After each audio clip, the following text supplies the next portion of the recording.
greatest fear is not that we are inadequate. Our greatest fear is that we are powerful beyond measure. We ask ourselves, who am I to be brilliant, gorgeous, talented, and powerful?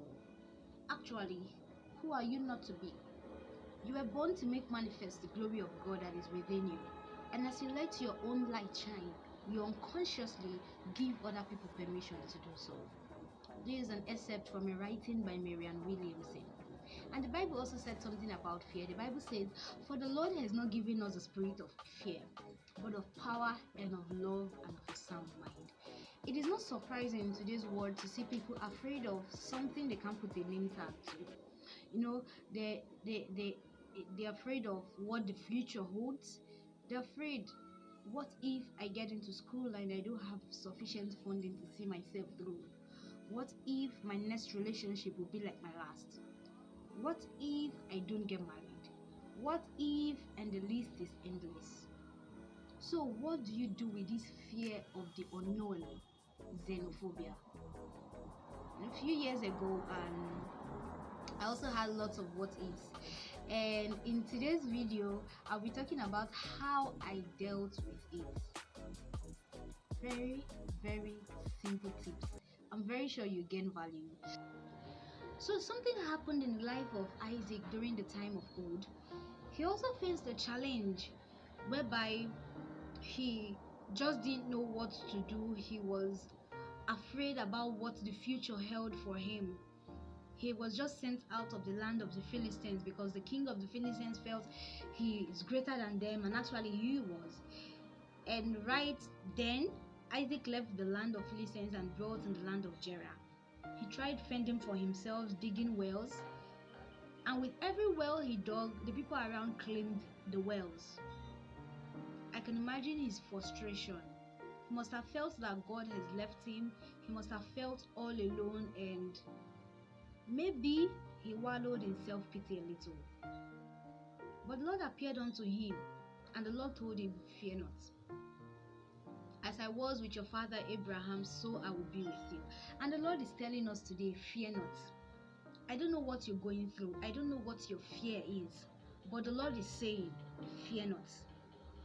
There's a Bible passage that is my go-to every time I have this fear about something. And that is the book of Isaiah 41 verse 10. It says, "Fear not, for I am with you. Be not dismayed, for I am your God. I will strengthen you, yea, I will help you.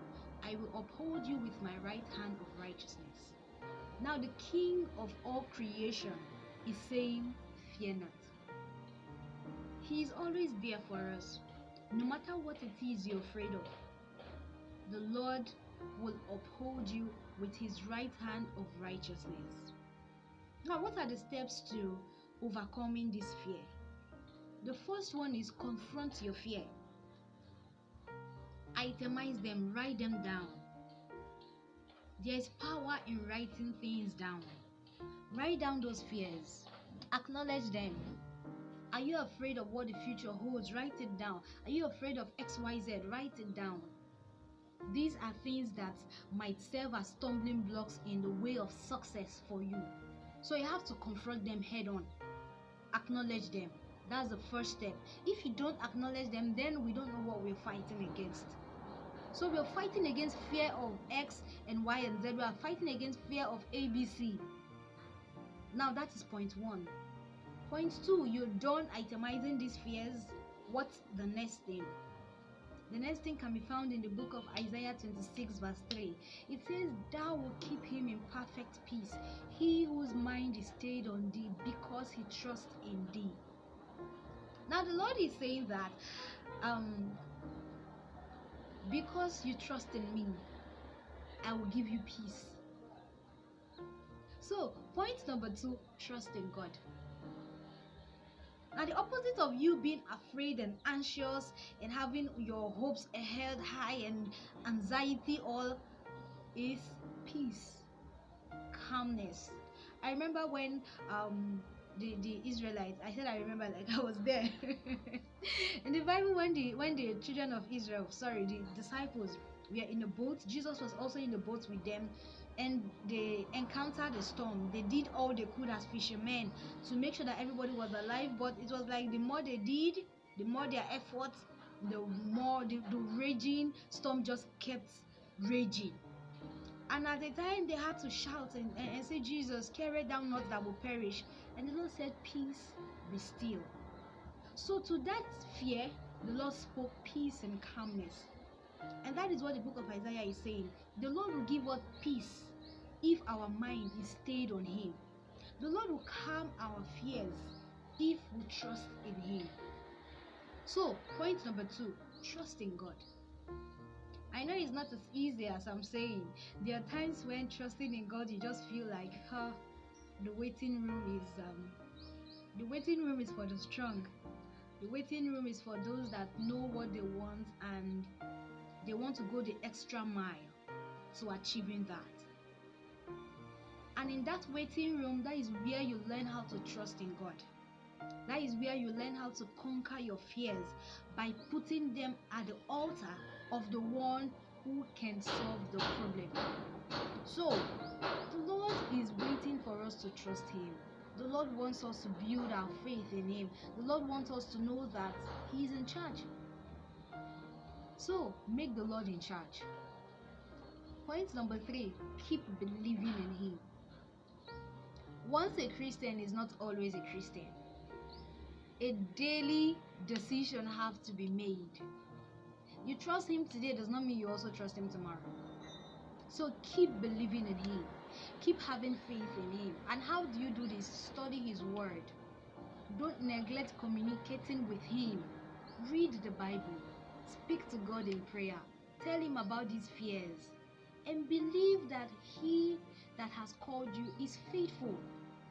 One of my favorite verses is the book of Ephesians 3 verse 20. It says, now to Him that is able to do exceeding abundantly, above all we can ask or think, according to the power that worketh within us. So there are times when you just can't say these things, the Lord knows.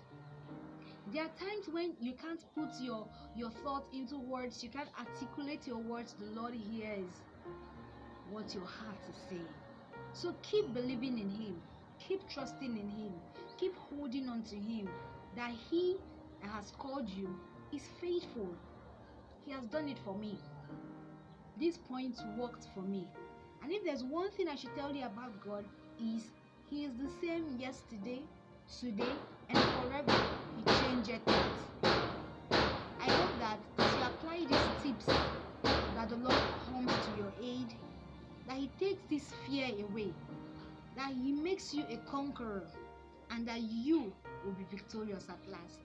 Thank you so much for watching the video. I hope you've gained value. Do well to like, subscribe, and share. Stay healthy till we meet in my next video. Be good. Bye.